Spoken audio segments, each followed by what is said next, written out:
The ER doctor asked my mother, "Can I The fluorescent lights in County General's ER cast everything in that familiar sickly yellow glow I'd grown to hate during my 3 years as a nurse here. But tonight, I wasn't behind the desk checking vitals and updating charts. Tonight, I was sitting in the uncomfortable plastic chair reserved for family members, watching my 22-year-old brother Danny ride on the gurney while my mother stroked his hair and whispered reassurances. It started around 6:30. Mom was explaining to Dr. Martinez for the third time, her voice carrying that practiced weariness I'd heard 1,000 times before. The cramping, then the vomiting. Just like last month. And the month before that. Danny's developmental disabilities meant he couldn't articulate what was happening to him, could only clutch his stomach and make those heartbreaking whimpering sounds that made every medical professional in the room want to fix whatever was wrong. His communication was limited to basic words and phrases, though he understood far more than people gave him credit for. "Sarah, you know how it is with him," Mom continued, glancing at me with those tired, martyred eyes. "The doctors at St. Mary's said his digestive system has always been sensitive. Ever since he was little." I nodded automatically, the same nod I'd been giving for years. The same supportive daughter act I perfected while watching my mother parade Danny through emergency rooms across 3 counties. Always a different hospital. Always the same mysterious symptoms. Dr. Martinez was new to County General. I'd seen him maybe twice since he started last month. He had kind eyes behind wire-rimmed glasses and the sort of gentle bedside manner that made patients trust him immediately. But right now, those kind eyes were studying Danny with an intensity that made something cold settle in my stomach. "Mrs. Chen," he said, his voice careful and measured. "I'd like to run a few tests. Blood work, maybe a tox screen." "A tox screen?" Mom's laugh was perfectly pitched, surprised but not defensive. She'd had practice. "Doctor, Danny doesn't take anything besides his regular medications. Risperdal for the behavioral issues, and the Pepto-Bismol for his stomach. I keep everything locked up, just like you're supposed to with special needs children." "Of course," Dr. Martinez said, but his eyes never left Danny's face. My brother had gone pale, a sheen of sweat across his forehead despite the air conditioning. "And when did he last eat?" "Dinner around 5. Chicken and rice, nothing spicy, nothing that would upset him. I'm very careful about his diet." I watched this familiar dance, the same questions and answers I'd heard in dozens of emergency rooms since Danny was 8 years old. The concerned mother, the mysterious illness, the gentle deflection of anything that might suggest a cause. It was a routine as polished as any Broadway show. But Dr. Martinez wasn't following the script. "I'm going to be honest with you," he said, pulling up a rolling stool to sit at eye level with Mom and me. "I've been practicing emergency medicine for 15 years, and I've seen a lot of cases like this. The pattern of symptoms, the recurring episodes." He paused, choosing his words carefully. "I think we need to look deeper." The cold feeling in my stomach spread up my spine. Something in his tone, in the way he was watching Mom's reaction, made me sit forward in my chair. "Can I speak to the patient alone?" Dr. Martinez asked suddenly. The question hung in the sterile air like a challenge. Mom's hand stilled on Danny's forehead.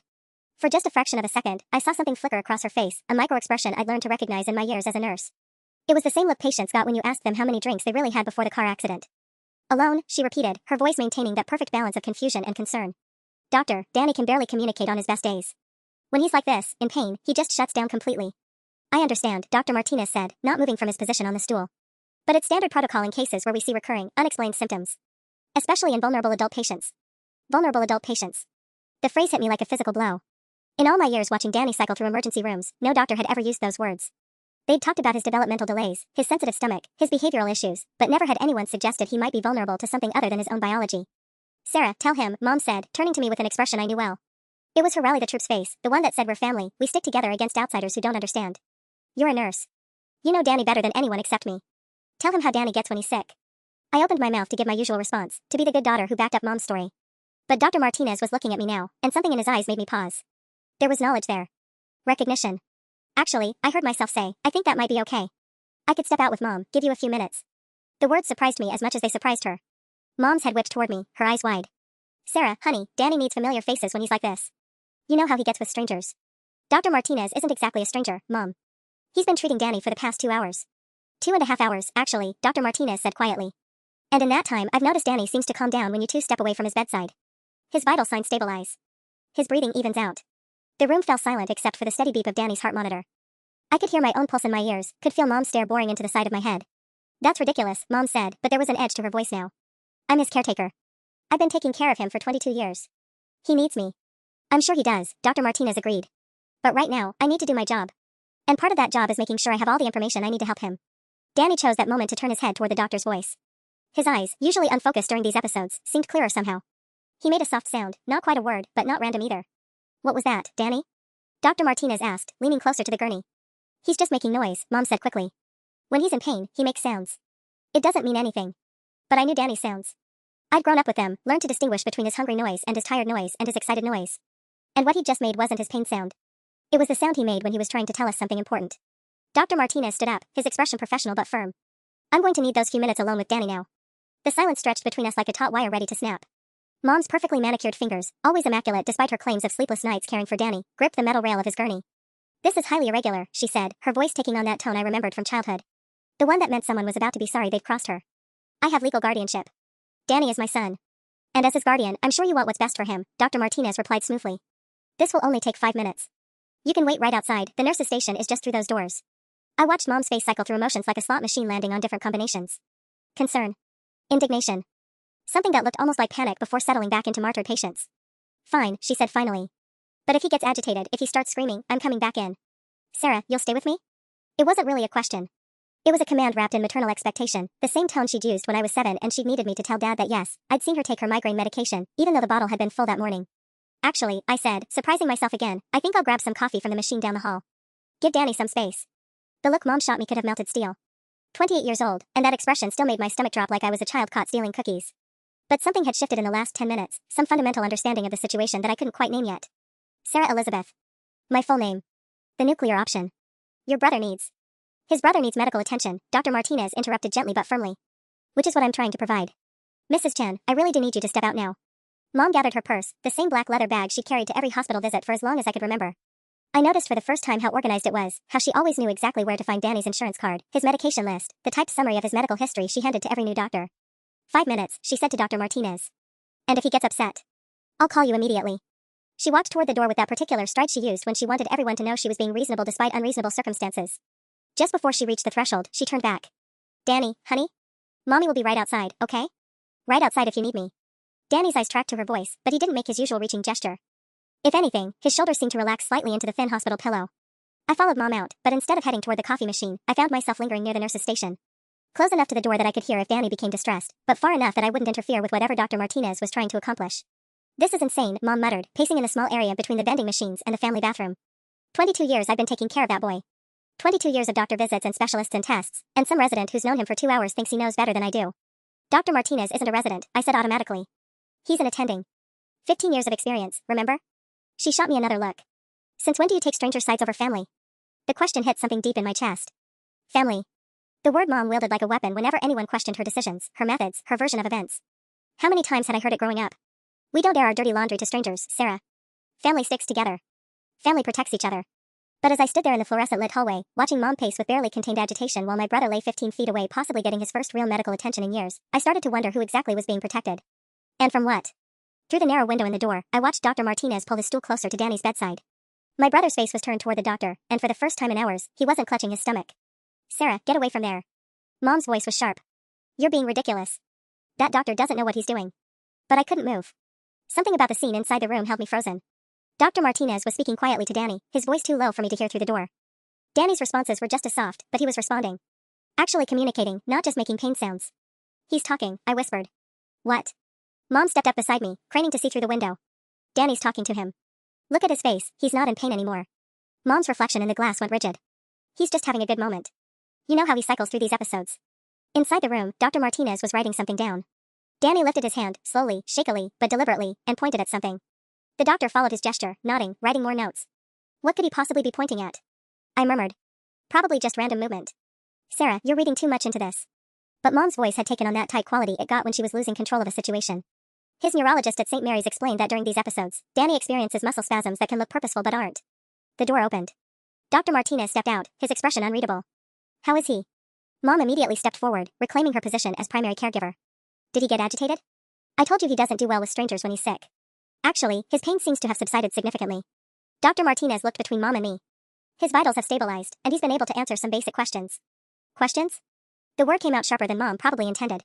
Doctor, Danny's vocabulary is extremely limited. 50 words on a good day. When he's having an episode like this, he usually can't communicate at all. That's interesting, Dr. Martinez said slowly.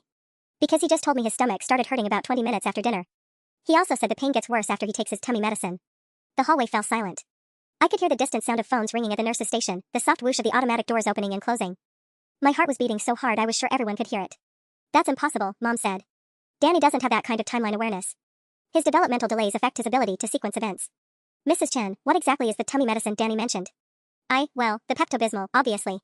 I give it to him when his stomach acts up. Any mother would do the same thing. And how often would you say you give him this medication? I watched Mom's face carefully. After 3 years as a nurse, I'd learned to read micro-expressions, the tiny tells that revealed when someone was calculating their next move. As needed, she said finally. When he has symptoms. Maybe 2 or 3 times a month? Danny told me you gave him the pink medicine in the car on the way here tonight. Of course I did. He was in pain. Before he started showing symptoms? The question hung in the air like a bomb waiting to explode. I found myself holding my breath, watching Mom's face cycle through confusion, indignation, and something else, something that looked almost like fear. I don't understand what you're implying, doctor. I'm not implying anything yet. I'm asking questions.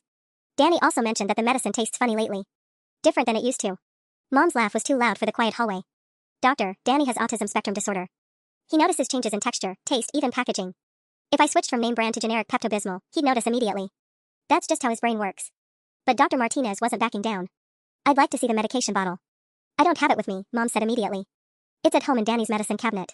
What about your purse? Dr. Martinez nodded toward the black leather bag she'd been clutching since we arrived. Most caregivers carry emergency medications, especially for recurring conditions. I watched Mom's knuckles go wide around the purse strap. Well, yes, I have some with me, but it's nearly empty. Just a few doses left.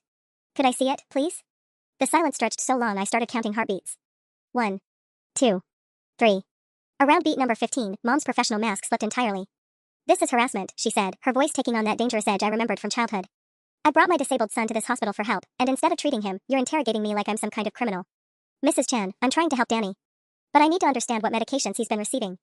Sarah. Mom turned to me with desperate authority. Tell him. You're a medical professional. Tell him how inappropriate this is. But I couldn't speak. Something was crystallizing in my mind, a pattern I'd been too close to see for 20 years. The monthly emergency room visits that started when Danny was 8. The way he'd improved dramatically during the 2 weeks Mom spent in Florida caring for Grandma Rose when Danny was 12, 2 weeks where he'd stayed with me and hadn't had a single episode. The careful rotation of hospitals so no single doctor saw him too frequently. The purse, Mrs. Chen. Dr. Martinez's voice was gentle but inflexible. Mom's hand tightened on the bag. I want to see Danny first. You've kept me from my son long enough. Actually, that might not be the best idea right now. Excuse me? Mom's voice pitched higher. He's my son. I have legal guardianship. You cannot keep me from him. Ma'am, I can and I will if I believe a patient is in danger. The words hit the hallway like a physical force. Danger. Not from his condition, not from some mysterious digestive disorder, but from a person. Someone who had access to him, control over him. Someone he trusted. Sarah, we're leaving. Mom's voice was steel now. Get Danny. We're going to St. Mary's where his real doctors know his case history. But I didn't move. Couldn't move. Because suddenly I was remembering things I buried so deep I'd almost convinced myself they hadn't happened. Danny at age 10, asking me why the tummy medicine made him feel worse instead of better. The time I'd found Mom crushing pills in the kitchen at 2 a.m., claiming she was making them easier for Danny to swallow. The way she'd always insisted on giving him his medications personally, never letting him become independent with anything, even vitamins. Sarah Elizabeth Chan, I am talking to you. My full name again. The nuclear option that had controlled me for 28 years. But this time, instead of compliance, I felt something else entirely. Rage. How long? The words came out as a whisper. How long what? Mom's eyes were darting between me and Dr. Martinez now, looking for an ally, an escape route. How long have you been making him sick? Sarah, what are you saying? I would never. The Pepto-Bismol. What's really in it? Mom's face went completely white. I don't know what's gotten into you, but I'm getting Danny and we're leaving. Right now. She started toward Danny's room, but Dr. Martinez stepped smoothly into her path. Mrs. Chan, I'm going to need that medication bottle. And I'm going to need you to remain in this area while we run some additional tests on Danny. Tests for what? Bismuth toxicity, for starters. Maybe some other compounds we haven't identified yet. Mom's professional mask didn't just slip this time, it shattered completely. You have no right. No right at all. But Dr. Martinez was already signaling to the security guard stationed near the nurse's desk. 20 years of carefully constructed lies were about to come crashing down, and we all knew it.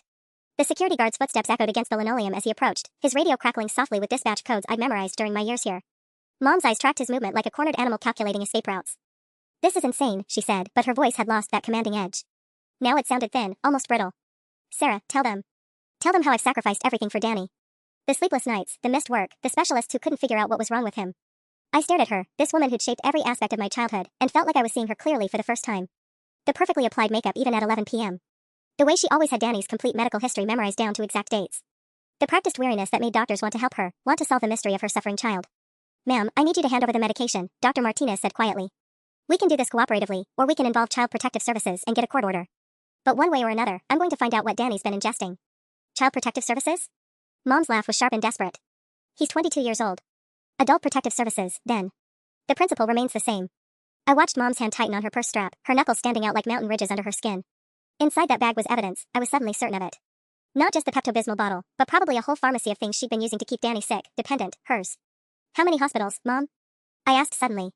How many different emergency rooms in the past year alone? Sarah, please. You're my daughter. You know me better than County General tonight. St. Mary's last month when his kidney function was off. Memorial before that for the mysterious rash. Sacred Heart for the blood in his urine. I was counting on my fingers now, the pattern becoming horrifyingly clear. You rotate them so no one doctor sees him too often. Dr. Martinez was taking notes, his pen moving rapidly across his tablet. How long has this pattern been going on? Since he was 8, I said, the words falling out before I could stop them. That's when the episode started. Right after Dad moved out. Mom's face went gray. Your father left us. He couldn't handle having a special needs child. I've been doing everything alone for 14 years. You've been making him sick for 14 years. Stop. Her voice cracked like ice under pressure. Just stop. You don't understand what it's been like. No one understands. Danny needs constant care, constant supervision. Without me, he'd be in some institution, forgotten, neglected. So you made sure he'd always need you. Dr. Martinez stepped closer. Mrs. Chen, what's in the Pepto-Bismol bottle? Nothing. Just Pepto-Bismol. But her voice was barely a whisper now. Then you won't mind if we test it. The silence stretched for what felt like hours but was probably only seconds. I could hear my own heartbeat, the distant murmur of other patients, the soft electronic beeping of medical equipment. Normal hospital sounds that suddenly felt surreal, like I was watching this scene happen to someone else. Sarah. Mom's voice was different now, smaller, pleading. Sarah, honey, you have to understand. After your father left, it was just us. The three of us. Danny was getting better, more independent. His caseworker was talking about group homes, about transitional programs. They were going to take him away from me. The confession hung in the air like poison gas. So you made sure he'd never get better. I kept him safe.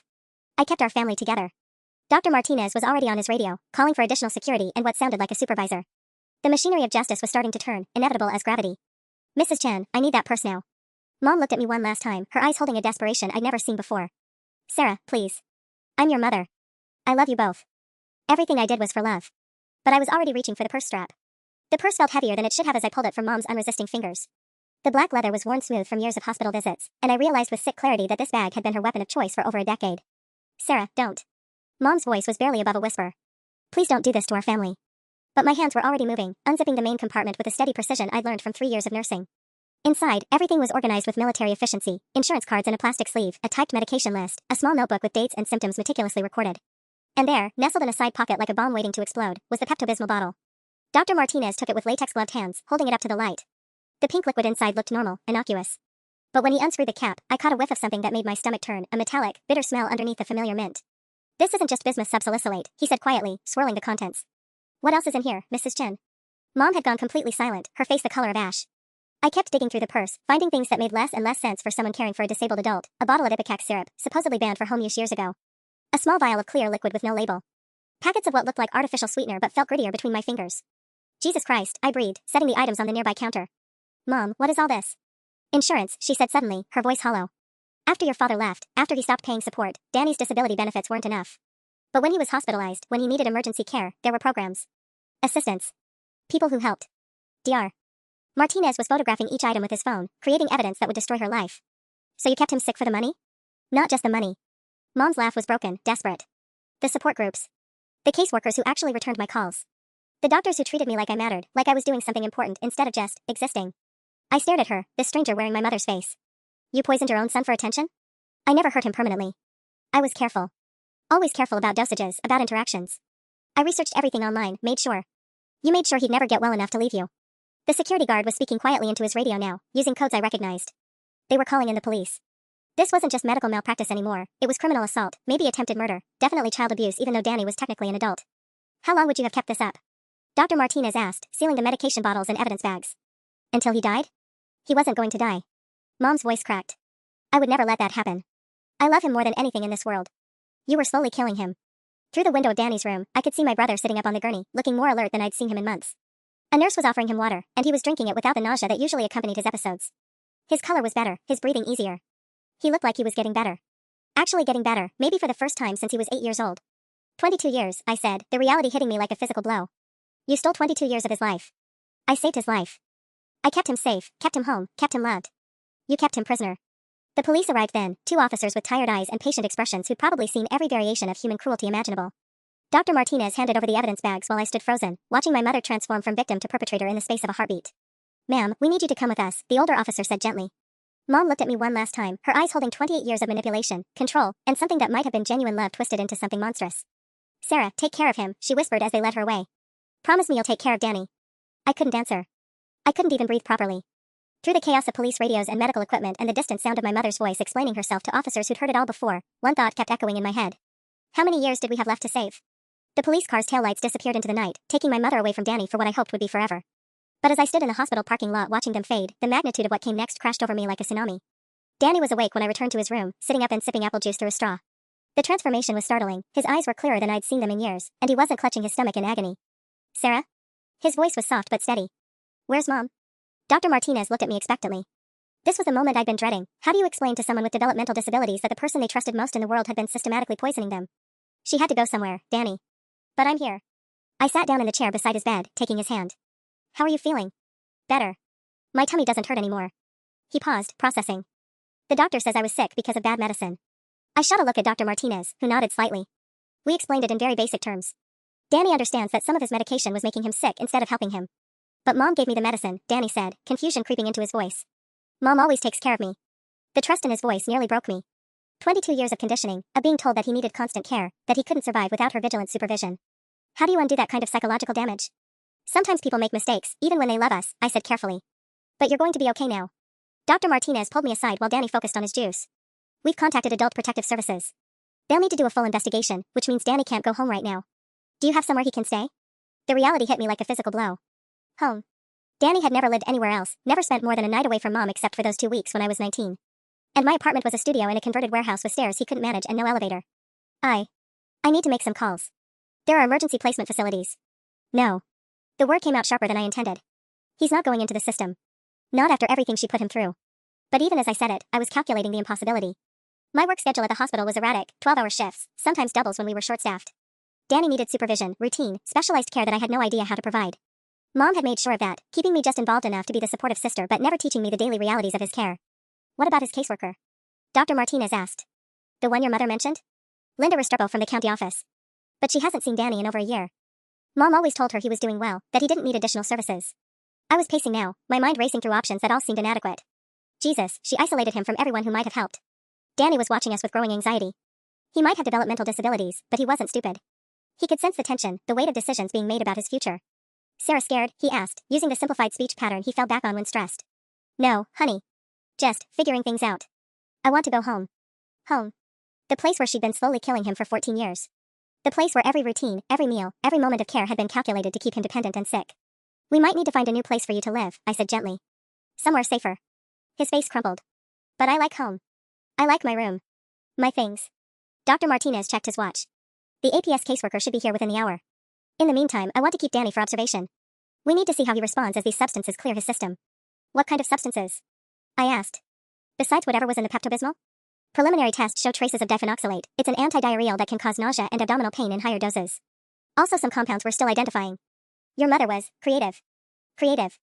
As if systematically poisoning her disabled son was some kind of art form. My phone buzzed with a text from my supervisor, asterisk heard about tonight. Take as much time as you need, asterisk. Word traveled fast in hospital networks. By tomorrow, everyone would know that Sarah Chen's mother had been arrested for abusing her disabled brother. The whispers would follow me through every shift, every interaction with colleagues who'd wonder what I'd known, what I'd missed, how I could have let it happen for so long. Sarah? Danny's voice pulled me back to the present. Are you going to take care of me now? The question hung in the air like a challenge to everything I thought I knew about my own capabilities. I was 28 years old, single, working a demanding job with barely enough time to take care of myself. I knew nothing about managing Danny's legitimate medical needs, his behavioral programs, his daily routines. But looking at his face, clearer and more hopeful than I'd seen it in years, I knew there was only one answer I could give. Yes, Danny. I'm going to take care of you. Even as I said the words, I had no idea how I was going to keep that promise. The APS caseworker arrived at 2:47 a.m. looking like she'd been pulled from a deep sleep, which she probably had. Linda Restrepo was younger than I'd expected, maybe 35, with tired eyes that suggested she'd seen too much of humanity's capacity for cruelty. I've been Danny's caseworker for 3 years, she said, settling into the uncomfortable plastic chair with a thick manila folder. Though I'll admit, your mother was efficient at managing his case. Always had documentation ready, always reported he was stable and improving. Improving, I repeated bitterly. She told everyone he was improving while she was poisoning him. Linda opened her folder, revealing page after page of typed reports in Mom's distinctive format. According to these quarterly assessments, Danny was making steady progress with independent living skills. Your mother reported he could prepare simple meals, manage basic hygiene, even handle small amounts of money for supervised shopping trips. I stared at the papers, recognizing Mom's meticulous handwriting in the margins. That's all lies. Danny can't cook anything more complicated than cereal. He's never been shopping alone in his life. She wouldn't even let him make his own bed. Yet here she documents teaching him to use the microwave safely, helping him practice counting money, working on social skills during community outings. Linda's voice was carefully neutral, but I could hear the implications. These reports painted a picture of a dedicated mother facilitating her son's gradual independence, while keeping him too sick to actually achieve any of it. Danny was dozing fitfully on the gurney, occasionally mumbling in his sleep. For the first time in years, he wasn't curled around his stomach in pain, but his face still held echoes of chronic suffering. The medical records are what concern me most, Linda continued, pulling out another section of the file. I count 17 emergency room visits in the past year alone. Different hospitals, different symptoms, but always the same pattern, sudden onset, severe but temporary, resolving with supportive care. She rotated hospitals so no one would see the pattern. Smart. Munchausen by proxy perpetrators often develop sophisticated systems to avoid detection. Linda paused, studying a particular page. What I don't understand is why no one in your family questioned the frequency of these episodes. The question hit like a physical blow. I trusted her. Danny's always had health issues, developmental complications. When she said he was having another episode, I believed her. You never witnessed the onset of symptoms yourself? I thought back through years of frantic phone calls, rushed meetings at hospitals, Mom's tear-stained explanations of how quickly Danny had deteriorated. She always called me after it started. After she'd already given him his rescue medications and decided he needed emergency care. So you only saw him after he'd been dosed. The clinical term made my stomach turn. Dosed. Like he was a lab rat in some twisted experiment. Dr. Martinez estimates it'll take 72 to 96 hours for his system to fully clear, Linda said. We need to see how he functions without any of the substances she's been giving him. His cognitive abilities, his physical stamina, his actual level of independence. What if he's more capable than any of us realized? That's what terrifies me. Linda's voice dropped. Sarah, if Danny's been systematically kept dependent for 14 years, if his disabilities have been artificially enhanced by chronic poisoning, then your mother didn't just steal his health. She stole his entire adult life. Through the window, I watched the night shift nurses making their rounds, checking on patients who were fighting legitimate battles with real diseases. Danny had been fighting too, but his enemy had been living in his house, sleeping in the next room, telling him she loved him while slowly destroying his body. There's something else, Linda said quietly. The investigation will include a full review of Danny's disability benefits, his medical expenses, any insurance claims filed on his behalf. If there's evidence of fraud.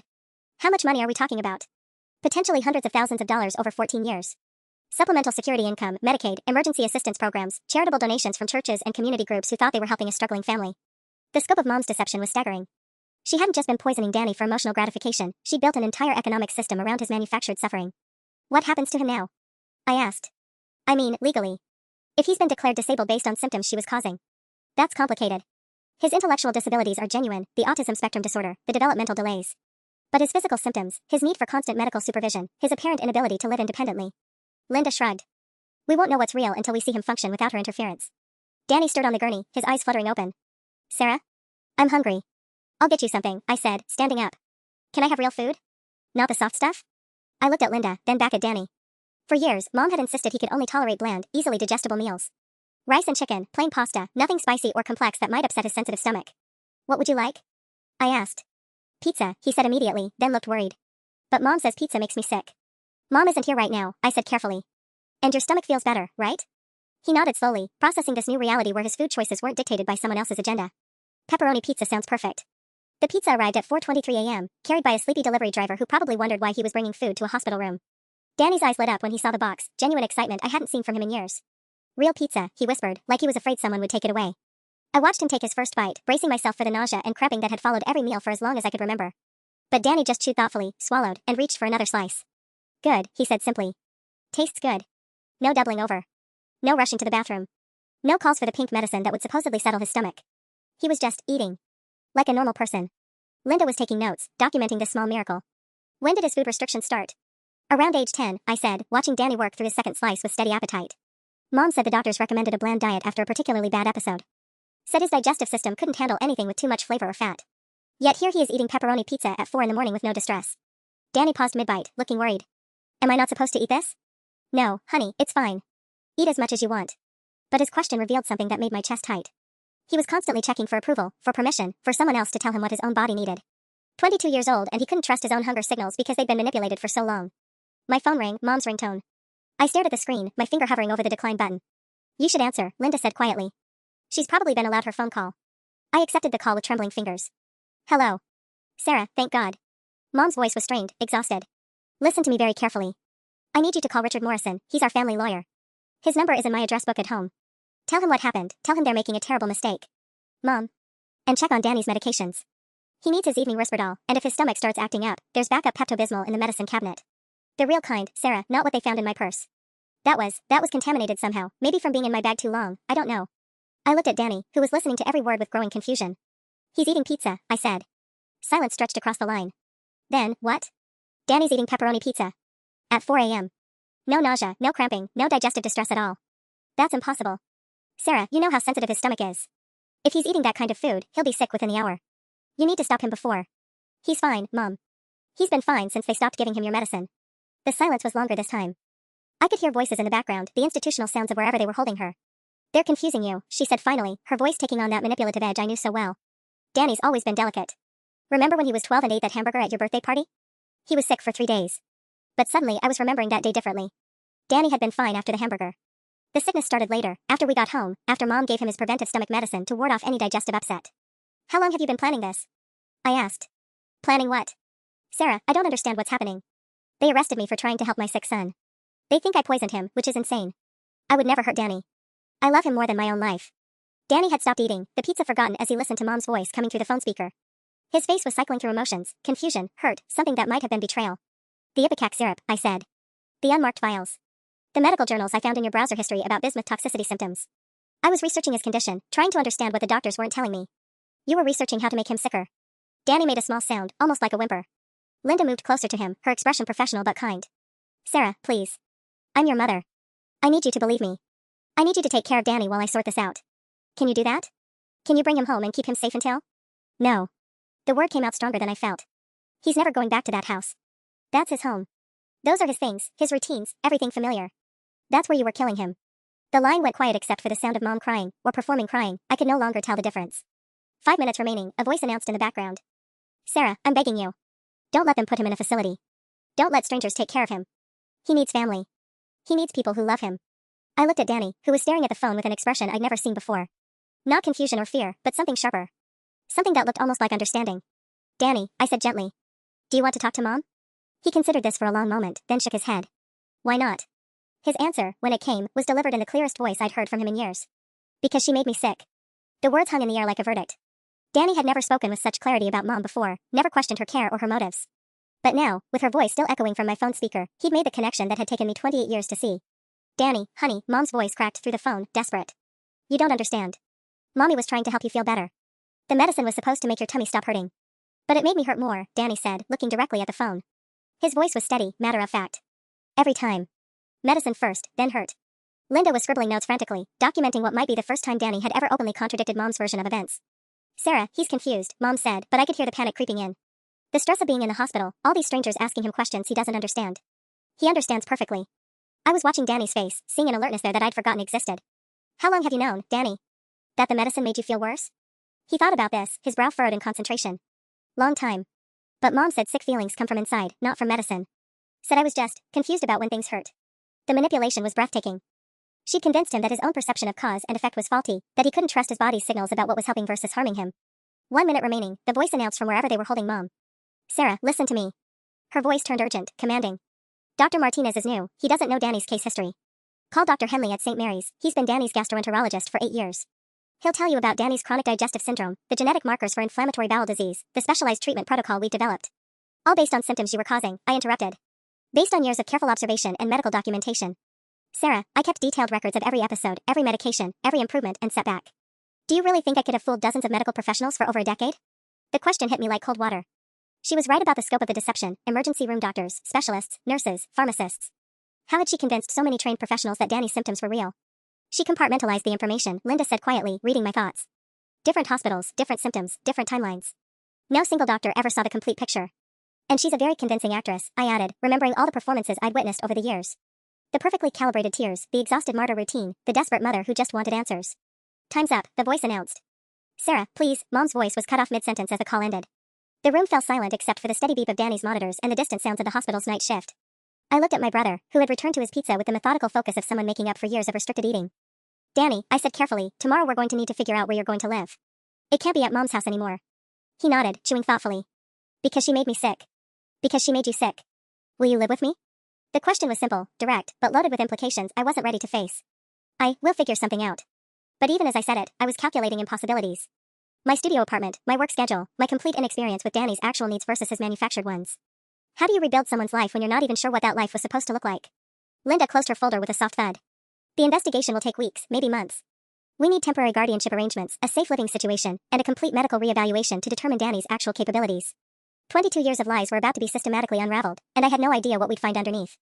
The temporary guardianship hearing was scheduled for 10 a.m. on Thursday, which gave me exactly 4 days to figure out how to completely restructure my life around caring for someone I was only now beginning to understand. I'd taken emergency leave from County General, burning through vacation days and sick time I'd been saving for a trip to Portland that would never happen now. Danny had been discharged Tuesday morning after 48 hours of observation. Dr. Martinez documented his remarkable improvement in clinical terms that made my stomach churn. Patient demonstrates normal digestive function, increased appetite, improved cognitive clarity, and enhanced verbal communication following cessation of undocumented medications administered by primary caregiver.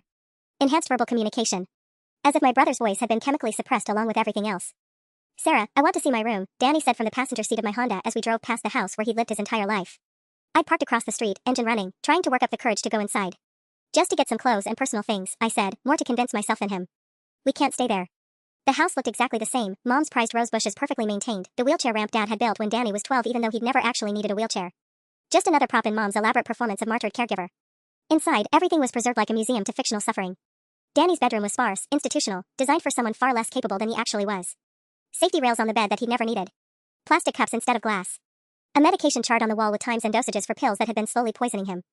This isn't right, Danny said, standing in his own doorway like he was seeing it for the first time. I don't need all this stuff. He walked over to his dresser, running his fingers along the edge. Sarah, why did Mom think I was so sick? The question hung in the air while I packed his clothes, simple garments in muted colors, nothing that might stain easily or require complex care. Even his wardrobe had been chosen to accommodate an invalid's lifestyle. Sometimes people get confused about how to help, I said carefully. Sometimes they think they're protecting someone when they're actually hurting them. Danny nodded slowly, processing this with a careful deliberation I was learning to recognize as his actual thinking pattern. Not the foggy confusion I'd attributed to his disabilities, but the methodical processing of someone working through complex emotional terrain. I think I want different clothes, he said suddenly. Colors. Mom always said bright colors made me agitated, but I like colors. In the back of his closet, behind rows of beige and gray t-shirts, I found a red sweater with the tag still attached. A Christmas gift from our Aunt Karen 3 years ago that Mom had declared too stimulating for Danny's sensory issues. Try this, I said, handing it to him. Danny pulled the sweater over his head, then walked to the mirror on his closet door. The transformation was startling. The red brought out color in his cheeks, made his eyes seem brighter, more alert. I look different, he said, studying his reflection. You look like yourself. We were loading the car with boxes of his belongings when Linda Restrepo pulled into the driveway. Her expression was grim as she approached, carrying a manila envelope that looked ominously official. We have a problem, she said without preamble. Your mother's lawyer filed an emergency motion claiming Danny was removed from her care under false pretenses. He's arguing that the lab results were contaminated, that the whole case is built on circumstantial evidence. My hand stilled on the box I was loading. What does that mean? It means we need Danny to testify about what he remembers. About the medicine, the episodes, his mother's behavior during medical appointments. Linda's voice was gentle but firm. Sarah, I need to ask him some very specific questions about what happened in that house. Are you ready for that? Looking at Danny in his red sweater, standing straighter than I'd seen him stand in years, I realized we were about to find out exactly how much he'd understood all along. The questioning took place in Linda's office on Wednesday afternoon, a sterile government building that smelled like industrial carpet and recycled air. Danny sat in an oversized chair, his feet barely touching the floor, looking small despite being 22 years old. The red sweater made him seem more present somehow, more real than the ghost person he'd been in beige and gray. Danny, I need to ask you about the pink medicine your mom gave you, Linda said, her voice gentle but professional. Can you tell me when she usually gave it to you? He thought for a moment, his brow furrowed in concentration. After dinner. Sometimes before dinner. She said it would help my tummy feel better. But did your tummy hurt before she gave you the medicine? Sometimes no. The admission came quietly, like he was confessing to something shameful. Sometimes my tummy felt okay, but Mom said the medicine was preventive? To stop hurt from coming. I watched Linda take notes, documenting my brother's slow destruction of Mom's carefully constructed narrative. Each answer felt like another brick being pulled from a wall I'd helped build through years of unquestioning support. What happened after you took the pink medicine, Danny? Hurt started. In here. He pressed his hands to his abdomen. Then throwing up. Then Mom would get worried and we'd go to the hospital. Did you ever tell your mom that the medicine made you feel worse? Danny's face went through a complex series of emotions, fear, shame, something that looked like old grief. I tried. When I was smaller. But Mom said I was confused about the time things happened. Said sick feelings take time to show up, so medicine wasn't making me hurt. The hurt was already inside, waiting. The psychological manipulation was breathtaking. She'd convinced him that his own perception of cause and effect was faulty, that he couldn't trust his body's clear signals about what was harming him. Sarah mentioned you stayed with her once for 2 weeks when you were 12. Do you remember that? Grandma Rose was sick. Mom went to Florida. Danny's face brightened slightly. I felt good those weeks. My tummy didn't hurt at all. Sarah made pancakes every morning. I remembered those pancakes, how surprised I'd been that Danny could eat them without digestive distress. At 19, I'd attributed it to the change in routine, the distraction from his usual environment. I'd never considered the actual cause. He wasn't being systematically poisoned. Did your mom give you any medicine before she left for Florida? She tried. She packed bottles for Sarah to give me. But Sarah forgot mostly. He looked at me apologetically. I didn't remind her because I felt better without the medicine. My chest constricted. At 19, I'd been irresponsible, forgetting medication schedules and letting Danny eat whatever he wanted. I'd felt guilty about it for years, especially when he'd relapsed into episodes immediately after Mom returned. But my negligence had accidentally given him 2 weeks of normal life. Danny, this is very important, Linda said, leaning forward. Did your mom ever tell you not to mention the medicine to doctors? He shifted uncomfortably. She said doctors get confused if you tell them about home medicines. Said I should only talk about the hurting, not about what we tried to fix it. She coached you. She practiced with me. In the car before we went to hospitals. What words to use for the hurting? How to show doctors where it hurt most. Danny demonstrated, clutching his stomach with theatrical precision that made my skin crawl. Linda set down her pen and looked at me directly. Sarah, we have enough for criminal charges. But your mother's lawyer is going to argue that Danny's intellectual disabilities make his testimony unreliable. We need medical evidence to corroborate his account. What kind of medical evidence? Hair follicle tests can detect long-term exposure to certain compounds. Blood work showing chronic bismuth levels. Most importantly, we need Dr. Henley's complete records from St. Mary's. She paused. I think your mother's been falsifying symptoms there too, but we need proof. Outside Linda's office window, normal people were living normal lives, going to work, picking up children, running errands that didn't involve unraveling decades of systematic abuse. I envied them their simple problems. What happens if we can't prove it?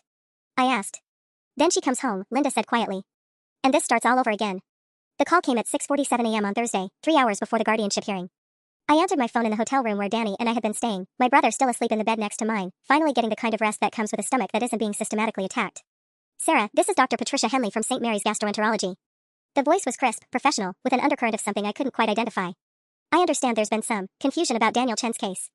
I sat up straighter, instantly alert. Dr. Henley was the specialist Mom had mentioned during her phone call from jail, the one she'd claimed would vindicate her 8-year treatment protocol. Dr. Henley, I'm glad you called. We need to understand what Danny's actual medical needs are, separate from what my mother was telling you. That's precisely why I'm calling. There was a long pause. Ms. Chen, I've been reviewing Daniel's complete file since I received the subpoena yesterday. 8 years of consultations, lab results, treatment plans.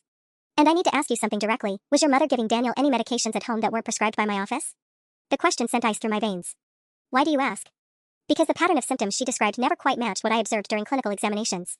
Daniel would arrive at appointments in apparent distress, but by the time I could conduct thorough evaluations, his symptoms had often resolved. Your mother attributed this to the episodic nature of his condition.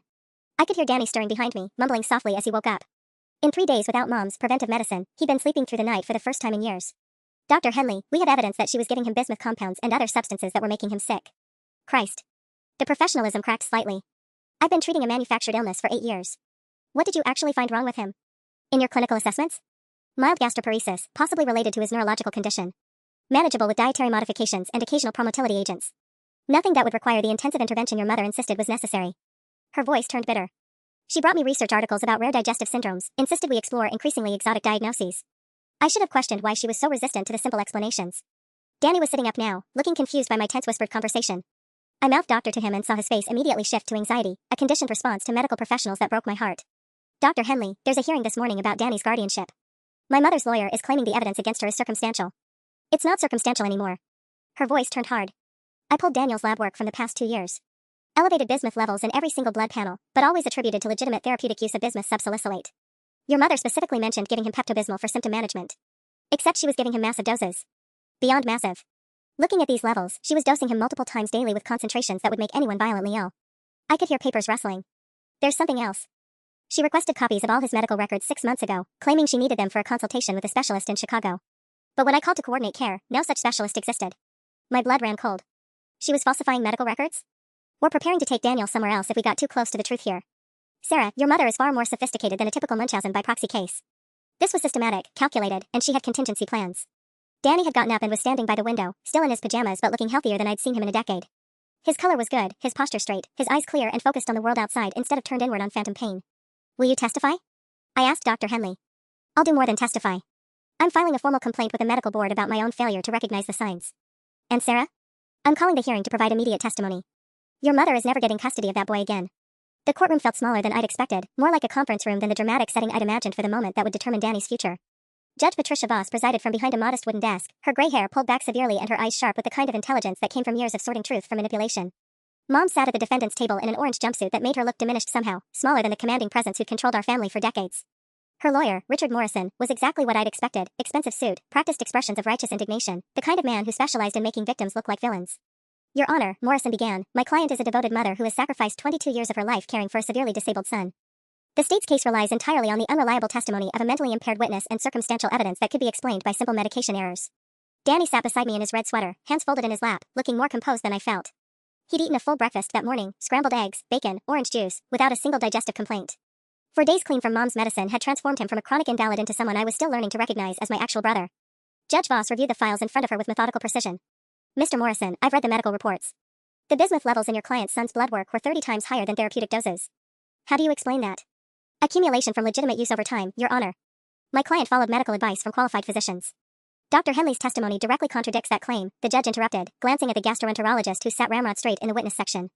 She states that she never prescribed the dosages that would produce these blood levels. I watched Mom's face as her carefully constructed defense crumbled. For the first time in my life, she looked genuinely powerless, stripped of the theatrical suffering that had been her most effective weapon. Your Honor, if I may, Dr. Henley stood up. I'd like to address something Daniel said during yesterday's evaluation. Judge Voss nodded. Proceed. I asked Daniel to describe his typical day at home with his mother. He told me that every morning, she would ask him how his stomach felt.